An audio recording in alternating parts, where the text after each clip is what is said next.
संजय सरावगी नए मंत्री बने हैं, शपथ ले लिया, बड़ी जिम्मेवारी। निश्चित रूप से बड़ी जिम्मेवारी मिली है। वक्त बहुत कम मिला है, काफ़ी है, कम नहीं होता है काम करने का, काफ़ी वक्त करके दिखाएंगे।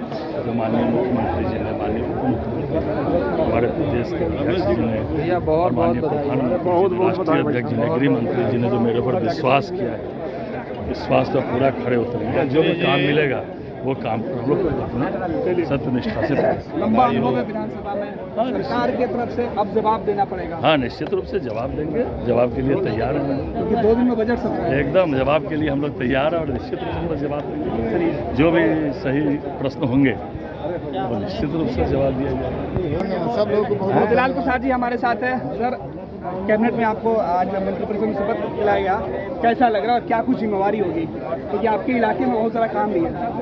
निश्चित रूप से जवाबदेही मिल रही है, तो इसका निर्वाह भी बहुत तरीके से और उचित तरीके से करना होगा, और उसके प्रति हमारी प्रतिबद्धता है कि मैं निश्चित रूप से अपने कर्तव्यों का निर्वहन करूंगा, कोई भेदभाव नहीं करूंगा। मंत्री होने के नाते आपको कार्यकाल बहुत कम हो जाएगा, तो फिर 6 महीने विधानसभा चुनाव पहले तो कितनी चुनौती मान रहे हैं? अभी 7-8 महीना का समय है, काम करने के लिए पर्याप्त समय है। जो भी जिम्मेवारी मिलेगा कर लेंगे। हाँ, कर लेंगे। मंटू जी मंत्री बन गए। भाई है, भाई आज भी भाई है, कल भी भाई थे। जिम्मेवारी क्या है? जिम्मेवारी जो पार्टी संगठन हमारा गठबंधन लिए, जो भी हमारे नेता तय करेंगे, हमारे मुख्यमंत्री जी, हमारे उप मुख्यमंत्री जी, उसको पूरा करेंगे। ताकत आपने दिखाया और इनाम मिल गया। सामाजिक सम्मेलन था, वह एक सामाजिक सम्मेलन था और हम समाज के प्रति अपने अपने नौजवानों को प्राथमिकता क्या होगी मंत्री? प्राथमिकता सरकार के कामों को जन जन बताना, जो भी हमारे बीच जनता के सरकार के बीच जो कड़ी उसको मजबूती से जोड़ना, हम कार्यकर्ता के रूप में रहे और आज भी कार्यकर्ता महसूस कर रहे हैं। राजू जी हमारे साथ विधायक से मंत्री बन गए, कैसा लग रहा है? ये कैसा लग रहा है? एक जवाबदेही है, एक जिम्मेवारी है। अच्छा तो लगता ही है, लेकिन जवाबदेही जिम्मेवारी से कोई भी निपटना है। राजू जी, चुनौती क्योंकि बजट सत्र तुरंत है। काम करने वालों के लिए कोई चुनौती बड़ा नहीं होता है, चुनौती से ही तो लड़ करके हम लोग यहाँ तक आए हैं। हमेशा चुनौती से लड़ते रहते हैं और आगे भी लड़ते रहेंगे। आपको पार्टी ने इनाम दिया है, कहा यह जा रहा है कि जब आप बीजेपी में शामिल हुए थे वीआईपी छोड़ के, उसके बाद इंतजार था और अब इनाम मिला। देखिए, ये तो पार्टी का अपना सोच है, पार्टी की अपनी कल्चर है, हम लोग पार्टी के सिपाही हैं। जब समय आया उन लोगों ने इस तरह का मौका दिया है, मैं जरूर शीर्षस्थ नेतृत्व को धन्यवाद देना चाहूँगा और उनके आशा के अनुरूप काम करूँगा। राजू जी, प्राथमिकता क्या होगी? प्राथमिकता बिहार की जनता है, पूरे बिहार को देखना है। जिस विभाग को विजन से दिया जाएगा, उस विभाग को आगे लाने का प्रयास ही किया जाएगा कि मैं अपने विभाग को सबसे आगे लाऊं। जीवेश मिश्रा जी पुनः मंत्री बन गए। जीवेश जी फिर से मंत्री बने, अब क्या जिम्मेवारी होगी? जो भी दायित्व तो पार्टी देगी उसका निर्वहन ईमानदारी पूर्वक करना ही मेरी जिम्मेदारी होगी। चुनौती बड़ी है क्योंकि वक्त कम है इस बार। मैंने कहा ना कि हर चुनौती को झेलना हमारी पार्टी, हमारा संगठन, हमारे आदरणीय मुख्यमंत्री जी सिखा के रखे हुए हम लोग। इस बार एक और दिक्कत है क्योंकि अभी विधानसभा में आप लगातार सवाल उठा रहे थे और अब आपको जवाब देना पड़ेगा। जब जैसा दायित्व मिलता है उस दायित्व के लिए मैंने पहले कहा ना कि हमारे कार्यकर्ता एकदम तैयार रहते हैं। चुनाव को लेकर क्या तैयारी होगी? मैंने कहा चुनाव की तैयारी एनडीए 5 साल करती रहती है और तैयारी मजबूती से कर रही है। यशस्वी प्रधानमंत्री और आदरणीय मुख्यमंत्री जी दोनों आदमी का ध्यान है, तो इसलिए स्वाभाविक है कि हम लोग उस पर फोकस भी कर रहे हैं और मिथिला के विकास के साथ साथ ही बिहार का विकास। स्वाभाविक है, कोई भी पार्टी जब काम करती है और कोई संगठन काम करता है तो इन चीज़ों का भी ध्यान रखें। विजय मंडल जी, आप मंत्री बने अररिया के क्षेत्र से, जिम्मेवारी बड़ी चुनौती में। अररिया नहीं, अररिया 60 विधानसभा है मेरा।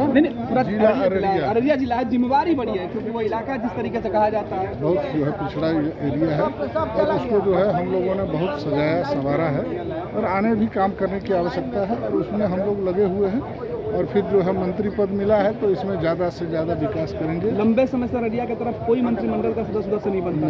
नहीं। आपके सामने क्या चुनौती होगी? मेरे सामने जो है वो वहाँ का जो है लोगों को एकजुट होकर के रखना, भाजपा के कार्यकर्ताओं को एक साथ रखना और हम लोग जो है सबको एक साथ लेकर और विकास में जो है तेजी से जो है विकास करेंगे। तो आने वाला समय में फिर जो है 2025 के चुनाव में हम लोग को फिर काफ़ी जो है बहुमत मिले। जातीय समीकरण का विशेष ख्याल रखना। जातीय समीकरण देखिए, असल होता है क्या, जो हम लोग जो वहाँ जो जाति है केवट मल्ला छोटे छोटे जो जात बड़े देर से खड़ा है, तो वो सब जो है सब मिला करके हम लोग आबादी अच्छा खासा करना है। लेकिन उसमें होता क्या है, जो वो लोग करेंगे 5 आदमी कर चुका, तो इस बार जो है ध्यान दिया गया है और निश्चित रूप से हम लोग जो है उसमें वहाँ पर जो है 6 सीट है अररिया जिला में विधानसभा का, उसमें निश्चित रूप से हम लोग 5 सीट तो जीतेंगे एकदम जो है मंत्री। तो मंत्री बनने का इस बार इनाम आप दीजिएगा एकदम निश्चित रूप से पार्टी को जो है पार्टी के लिए जो भी करना पड़ेगा एकदम करेंगे। और इस बार लोकसभा में भी किए हैं, लोकसभा में प्रत्येक जो है गांव-गांव घूम करके हम और पूरा जो है इतना देर कैसे हो गया अररिया के तरफ नजर डालने में सरकार की या एनडीए को बीजेपी को?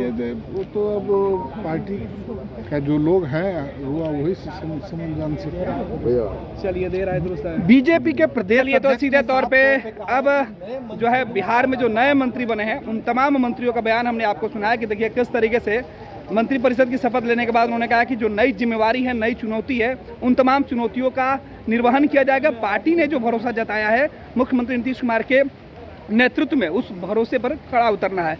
तो बिहार में जो नए नए मंत्री बने उन तमाम लोगों की बातचीत हमने बताया और बताया कि किस तरीके से उनकी जो आगे की जो जिम्मेवारी है उस पर वो किस तरीके से खड़ा उतरेंगे और आगे वो क्या कुछ जो है विचार रखते हैं सरकार में काम को लेकर, साथ ही साथ अपने इलाके के विकास की प्राथमिकता के साथ साथ बिहार की प्राथमिकता के लिए नए नए जो मंत्री बने हैं वो उनके पास क्या कुछ विजन है, क्या पैनोरमा ग्रुप, जो सोचता है वो करता है। ये लो मुंह मीठा करो, आज मैंने अपना जॉब छोड़ दिया, अब हम पूर्णिया वापस जाएंगे। जॉब छोड़ दिया है? मतलब ये घर कैसे चलेगा, हम करेंगे क्या और माँ बाबूजी क्या बोलेंगे? इसलिए मैं एक और मिठाई का डब्बा लाया, अपने बिजनेस के लिए लोन अप्रूव हो गया।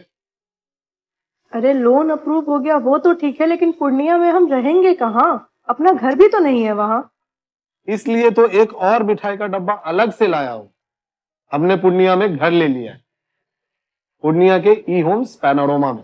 पूर्णिया में पैनोरमा ग्रुप लेकर आए हैं ई होम्स पैनोरमा, बड़ा घर, आलीशान जिंदगी और अत्याधुनिक सुविधाओं के संग। अरे अरे अब क्यों मुंह मीठा करवा रही हो? क्योंकि हम घर वापसी जो कर रहे हैं। घर वापसी की खुशी पूर्णिया में ई होम्स पैनोरमा के संग।